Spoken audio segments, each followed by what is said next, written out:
Welcome to Madasaling Pinoy, your prayer partner. Ngayon po ay Miyerkules ng ikatlong linggo sa karaniwang panahon. Ang mabuting balita ng Panginoon ayon kay San Marcos. Noong panahong iyon, muling nagturo si Jesus sa tabi ng lawa ng Galilea. Pinagkalipumpunan siya ng napakaraming tao, kaya't lumulan siya sa isang bangkang nasa tubig at doon naupo. Ang karamihan na may nasa dalampasigan, nasa gilid na ng tubig. At sila'y tinuruan niya ng maraming bagay sa pamamagitan ng talinhaga. Ganito ang sabi niya, "Pakinggan ninyo ito. May isang magsasaka na lumabas upang maghasik. Sa kanyang paghahasik ay may binhing nalaglag sa daan. Dumating ang mga ibon at tinuka ang mga iyon. May binhi namang nalaglag sa kabatuhan. Agad sumibol ang mga iyon sapagkat manipis lamang ang lupa doon. Ngunit nang tumindi ang sikat ng araw, nalanta at natuyo ang mga binhing tumubo. Palibhasay, walang gaanong ugat. May binhi namang nalaglag sa dawagan. Lumago ang mga dawag at ininis ang mga binhing tumubo kaya hindi nakapamunga. At may binhing nalaglag sa matabang lupa at ito'y tumubo, lumago at nag-uhay na mainam. May uhay na tig-30, tig-60 at tig-100 ng butil. Sinabi pa ni Jesus, ang may pandinig ay makinig.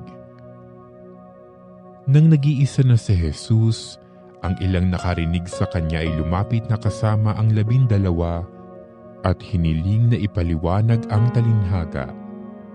Sinabi niya, "Sa inyo ipinagkaloob na malaman ang lihim tungkol sa paghahari ng Diyos, ngunit sa iba, ang lahat ng bagay ay tinuturo sa pamamagitan ng talinhaga.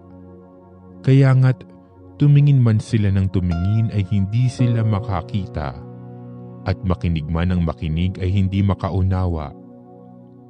Kundi gayon, marahil sila'y magbabalik loob sa Diyos at patatawari naman niya." Pagkatapos, tinanong sila ni Jesus, "Hindi pa ba ninyo nauunawaan ang talinhagang ito? Paano ninyo mauunawaan ang ibang talinhaga? Ang inihahasik ay ang salita ng Diyos. Ito ang mga nasa daan na nahasikan ng salita.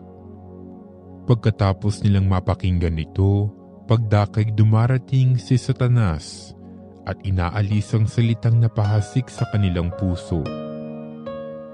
Ang iba'y tulad naman ng napahasik sa kabatuhan. Pagkarinig nila ng salita, ito'y agad nilang tinatanggap na may galak, ngunit hindi naman ito tumitimo sa kanilang puso, kaya't hindi sila nananatili. Pagdating ng kahirapan o pag-uusig dahil sa salita, agad silang nanglalamig. Ang iba'y tulad ng napahasik sa dawagan. Dininig nga nila ang salita, ngunit sila'y naging abala sa mga bagay ukol sa mundong ito. Naging maibigin sa mga kayamanan at mapaghangad sa iba pang mga bagay. Ano pat ang salita'y nawalan na ng puwang sa kanilang mga puso, kaya't hindi sila nakapamunga. Ngunit ang iba'y tulad sa binhing napahasik sa matabang lupa. Pinakikinggan nila at tinatanggap ang salita at sila'y nagsisipamunga. May tig-30, may tig-60 at may tig-100. Ang mabuting balita ng Panginoon.